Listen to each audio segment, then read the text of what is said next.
Welcome to our deep dive today into the life of Afeni Shakur. We're going to be exploring her journey, really going beyond just being Tupac's mother, and looking at her as a revolutionary figure in her own right. And our main source for this deep dive is the book Afeni Shakur, Evolution of a Revolutionary, which really captures her voice through a lot of intimate conversations. And given the depth and gravity of her story, we're going to be approaching this deep dive with a lot of respect and trying to keep a serious tone. Absolutely. I think that's an important thing to do, to, approach it with the weight it deserves. Right. Afeni led a really remarkable life, Yeah. Full of both triumphs and struggles. Yeah. And it's really by understanding those complexities that I think we can appreciate her impact. Yeah, absolutely. Okay, so let's start. Let's begin with her early life. Okay. She was born Alice Faye Williams, and her childhood was split between Lumberton, North Carolina, and Norfolk, Virginia. Okay. And that was marked by poverty and pretty difficult family relationships. Yeah. Her father, Walter, was kind of a fascinating figure. He rebelled against his father's wishes for him to become a preacher. Wow. And that kind of caused an estrangement from his family. Yeah. And then on top of that, he was rejected by the Navy because he had flat feet. Oh, wow. Yeah. And what's so interesting is that the way Afeni perceived these events is that they shaped her father's worldview. And then that sort of, in turn, impacted her own view of men. She sort of saw that these rejections that he faced, especially from his father, left him with this deep sense of inadequacy. Interesting. Especially when compared to her mother, who was seen as more successful and well-regarded. Right. Yeah, and I thought it was a really powerful observation that these early experiences with her father really colored her perception of men and relationships. There's also this kind of a poignant anecdote that's mentioned in the book about how Afeni bought a watermelon from her grandfather, and only to find out when she got home that it wasn't ripe. Oh, no. He knowingly sold her a bad watermelon Oh, my goodness. and refused to give her a refund. Wow. Yeah, and it seems like a small thing, but it really speaks volumes. I think about the dynamics in her family. Yeah, absolutely. You know, her grandfather was a preacher Yeah. and a figure of authority. But he was also, as she put it, a meaner man you've never seen. Oh, my. So you can really see how this kind of behavior would impact a young girl's view of the world and the people around her. Absolutely. So these early experiences, they really shaped her outlook on life.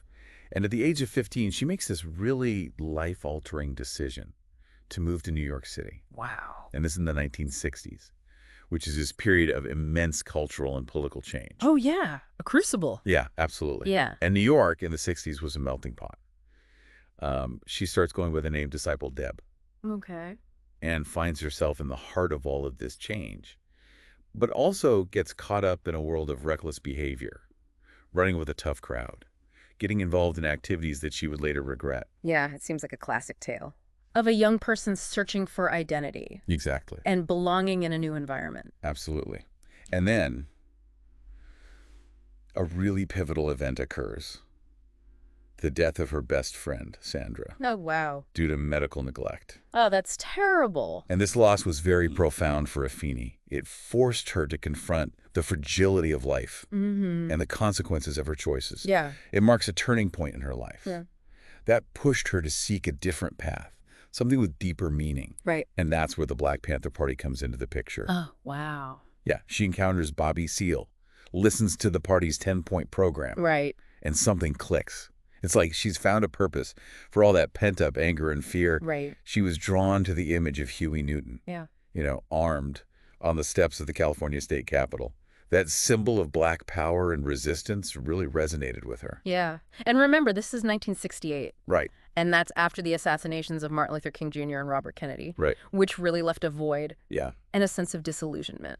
absolutely. The Black Panther Party, with its message of self-reliance and armed resistance, really filled that void for many people. Yeah. And it became a way to channel that frustration into action. Afeni herself describes her pre-Panther life as, quote, fucked up, end quote. And I think that contrast really highlights the transformative power that she found in the party's ideology and community. It gave her this sense of direction and a feeling of belonging that she had been craving. It's fascinating how the party, despite some of its controversial aspects, really offered her this structure, the sense of purpose. Right. And it's within that community that she meets Lumumba Shakur, Yeah. a section leader who would later become her husband, Right. and a significant influence on her life. Yeah. Their relationship Mm-hmm. was built on shared revolutionary ideals. And this really dynamic, she describes it as intellectual sparring, Interesting. right? That they were constantly challenging each other's ideas, Mm. which seemed to fuel their attraction and their respect for one another. Mm. And it's important to remember that Afeni, she had a difficult relationship with her own father. Right.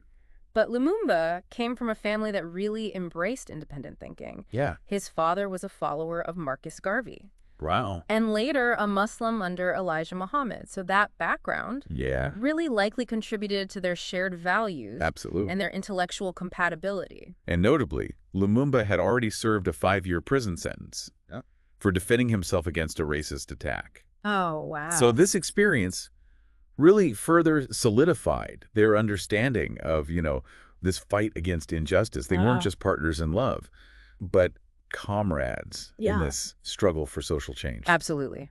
But their commitment to the Black Panther Party would soon be put to the test in a dramatic and life-altering way. In 1969, Afeni and 20 other Panther members are arrested on conspiracy charges. Right. And this becomes known as the New York 21 trial. Yes. And I think this trial really marks a turning point in her life. Right. Imagine facing a potential 312-year prison sentence. My goodness. This was during a time when the government was actively targeting and disrupting the Black Panther Party through programs like COINTELPRO. Right. The stakes were incredibly high. Yeah. And here's where it gets even more remarkable. Afeni, a high school dropout, decides to represent herself in court. Wow. Not only that, but she's also pregnant with Tupac during this trial. So she's fighting for her own life, her unborn child's future, and the survival of the Black Panther Party, all while enduring these harsh realities of prison life. Yeah. Talk about resilience. Yeah. I mean, she was up against a system designed to silence voices like hers. Right. And she refused to be silent. Absolutely. And even in that environment, she found a way to connect with other women while incarcerated, helping them raise bail money and forging this sense of solidarity in the face of oppression. This experience, as harrowing as it was, seems to have ignited a fire in Afeni. It really solidified her understanding of the legal system, her commitment to fighting for justice, and her belief in the power of collective action. Yeah, absolutely. I think it's also really important to kind of dig deeper into her time with the Black Panther Party. It's often portrayed as this kind of monolithic organization, but Afeni's account really reveals, I think, a more nuanced reality. Yeah, and she challenges this perception of the party as being inherently sexist and male-dominated. She argues that, the party at its core advocated for the equal treatment of women.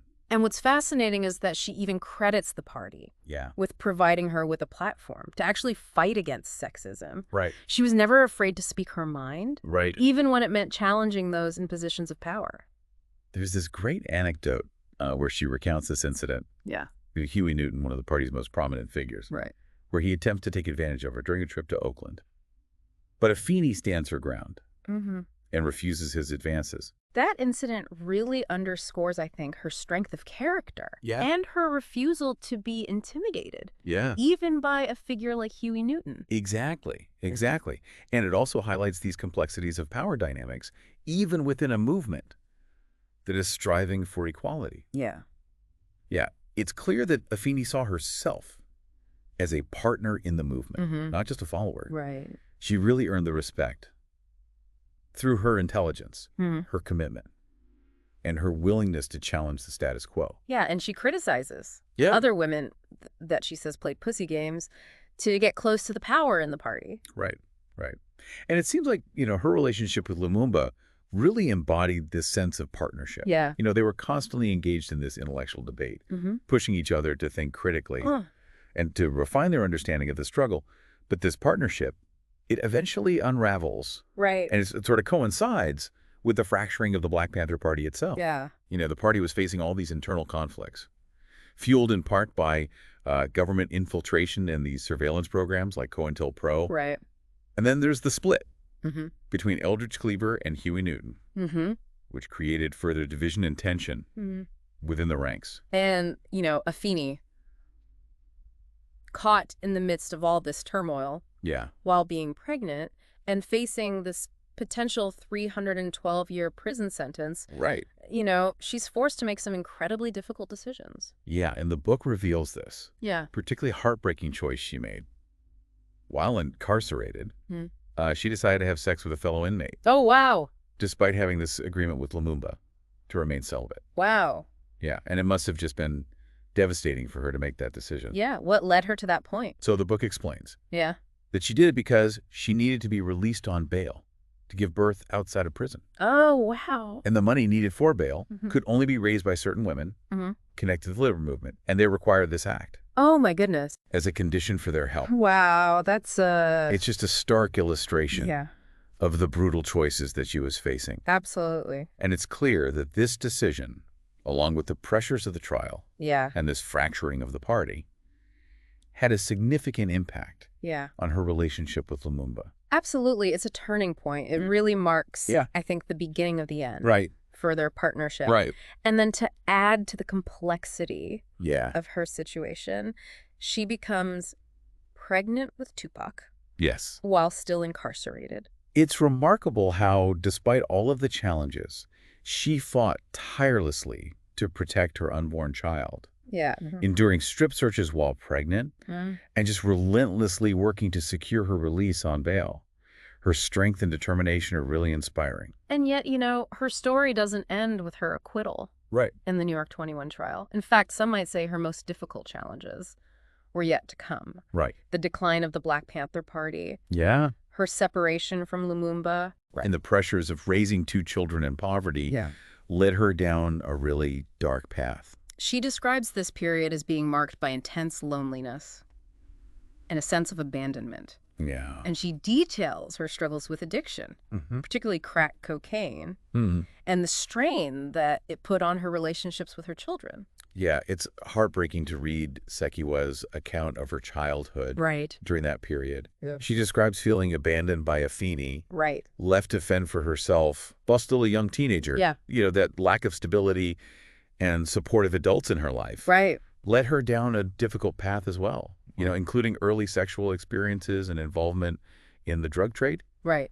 And it's just this stark reminder of the ripple effects of addiction and the impact that it can have on families. Yeah. Sekiwa talks about witnessing her mother's crack cocaine use and having to throw away drug paraphernalia that she found. Right.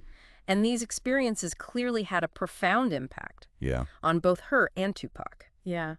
But amid all this darkness, there are glimmers of hope. Both Afeni and Sekiwa Yeah. eventually find their way to recovery, although through different paths Right. and at different times. Right. So for Afeni, the turning point comes on Christmas Eve of 1990, when she reluctantly attends Yeah. an Alcoholics Anonymous meeting with a friend. And she describes seeing her friend's daughter, Tanya, who had also struggled with addiction, but had found recovery, as being this really key factor in her decision to seek help. Wow, that's a powerful testament Yeah. to the impact of personal connection Right. and seeing someone else's transformation. Yeah. But, her path to recovery was long Right. and arduous, Right. but it ultimately allowed her to reconnect with her children Right. and rebuild those relationships. And for Sekiwa, her recovery came later, after years of battling her own demons. She credits her healing to this treatment at Sierra Tucson, a rehab center in Arizona, Okay. where she was diagnosed with post-traumatic stress disorder. That diagnosis, while difficult, Yeah. really provided her with this framework Yeah. for understanding her struggles Right. and accessing the help she needed. Right. Right. It's a reminder that trauma can manifest in many ways. Yeah. And seeking professional help is crucial for healing. Absolutely. So, despite all the pain and hardship they endured, both Afeni and Sekiwa emerged from this period with a newfound appreciation, I think, for family, forgiveness, and resilience. Right. But their story doesn't end there. It doesn't. A new chapter begins with Tupac's tragic death Right. in 1996, a loss that profoundly impacted both women. Yeah. But it also led Afeni to a new mission, Right. preserving her son's legacy and carrying on his work. And this mission takes on this very practical dimension. As Afeni learns the importance of contracts and legal agreements in protecting Tupac's estate, it's kind of surprising, but ultimately inspiring. to see how she continues to learn and adapt, even in the face of this immense grief. It's a testament to her evolution as a woman and as a leader. Yeah. She takes the lessons that she's learned Right. from her time in the Black Panther Party, Right. her legal battles, Right. and her personal struggles, Yeah. and she applies them to this new fight. Yeah. It's almost as if she's channeling that revolutionary spirit into this new form of activism, ensuring that Tupac's music, his message, his impact on the world would continue to resonate. It's incredible how she goes from this life of social and political change to then taking on this role of being a businesswoman to protect Tupac's legacy. Right. It is a shift.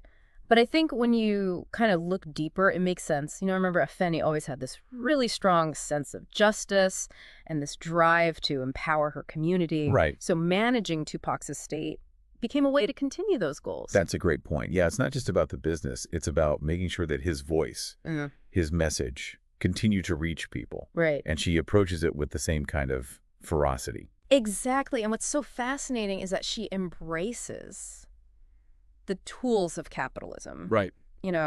Contracts, legal agreements, business acumen to achieve those goals. Right. It's this reminder that sometimes you have to work within the system to create change. Even if you've spent a good part of your life challenging it. Right, exactly. And she even said something like, contracts are how you make the revolution pay. Yeah. Which is so pragmatic. Yeah, I think her journey through recovery also played a role in this. Yeah, absolutely. The principles of honesty, accountability, self-reflection that were so central to her sobriety also became guiding principles in her approach. Yeah, it's almost like she took those tools of recovery and applied them to this challenge. Yeah. It's inspiring to see that she brought the same level of commitment, discipline to managing Tupac's legacy as she did to her own personal recovery. And she accomplished some incredible things. The Tupac Shakur Foundation, which she established, supports young artists and community programs.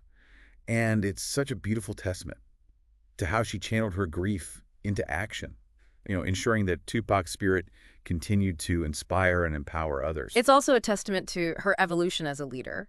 She recognized that Tupac's legacy was bigger than music. It was about social change, empowering marginalized communities, giving voice to the voiceless. And she dedicated herself to making sure that those ideals continued to resonate. And she didn't shy away from continuing her own activism. Even in the face of this immense personal loss, Afeni remained very vocal about social change, speaking out against injustice, using her platform to raise awareness about these issues that were impacting marginalized communities. She never stopped fighting for a better world. That's what makes Afeni Shakur such a compelling figure. I mean, she's complex, multifaceted, a woman who defied easy categorization. She was a revolutionary, a mother, an addict, a survivor, and ultimately a woman who left an undeniable mark on the world. This deep dive has been so revealing. I think it's clear that her life was this tapestry, woven with strength and struggle and ultimately triumph. She was a woman who embraced her complexities and used her experiences to really fuel this fight for a better world. Yeah, her story is a testament to the power of the human spirit to overcome even the most daunting challenges and leave behind a legacy that inspires generations to come. Well said. This has been a really powerful exploration of Afeni Shakur's life. It has. What stands out most to you? I think for me, it's her unwavering commitment to justice and her ability to evolve and adapt. Throughout her life, she never stopped learning, never stopped growing, never stopped fighting for what she believed in. Yeah, I completely agree. I think Afeni Shakur's life was a testament to the power of resilience, the importance of self-reflection, and the enduring impact that one person can have. She may be gone, but her story continues to inspire and to challenge us. I think it reminds us that we all have this potential to overcome adversity and to leave behind a legacy that matters.